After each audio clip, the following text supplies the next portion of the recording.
tackling a reading assignment in a foreign language can be difficult, so I'm going to give you some practical advice on how to go about tackling your reading assignment in a foreign language. The first step is to investigate beforehand. The second, to read and reread. The third, break up longer reading assignments into chunks. The fourth, look up words that you don't know the meaning of. 5, take notes throughout the entire reading process. And most importantly, remember to take your time.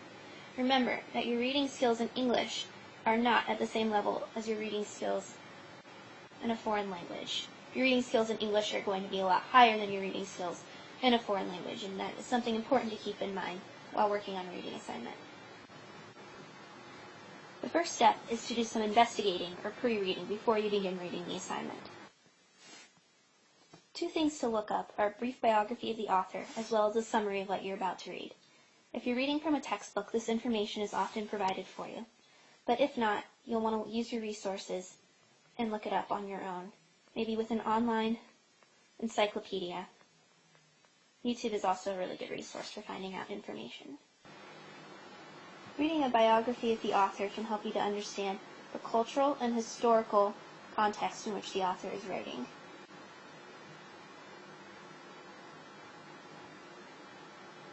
It can also provide you with information on the author's personal life. All 3 of these things play a huge role in understanding what it is that you're reading. I also recommend reading a summary in English.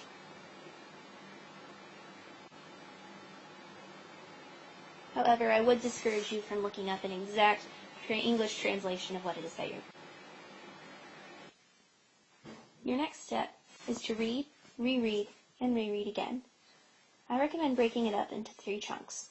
The first step would be to read it to get the gist. You might want to just read it straight through. The second time, to work through difficult passages and look up any difficult words that you might not know. And a third time, to put everything together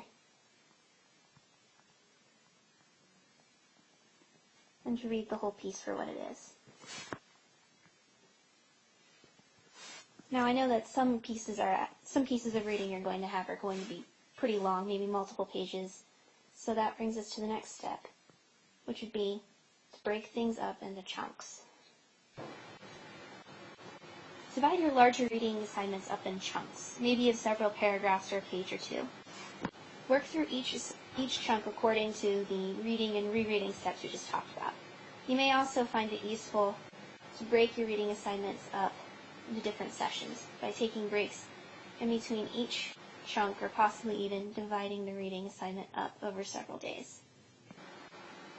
On your second read-through, look up words you don't know the meaning to. Remember, you don't have to look up the meaning of every word. Try to figure out the meaning of words using context clues, the same way that you do when you read in English.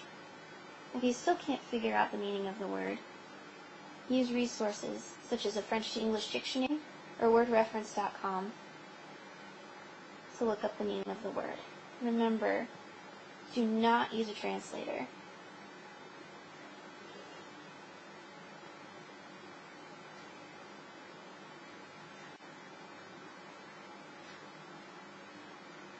They're not very reliable.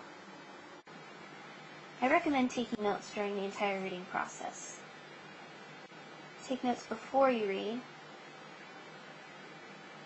during the investigating process. Notes taken while you're reading can include new vocabulary words and their definitions, as well as notes on characters, settings, and events. You may also want to take some notes after reading to help you summarize and understand what you've just read. The last and probably most important piece of advice is to take your time. You want to allow enough time not only to get the reading done, but also to have enough time to understand what it is that you've read. Remember, the key is to read for meaning. Good luck!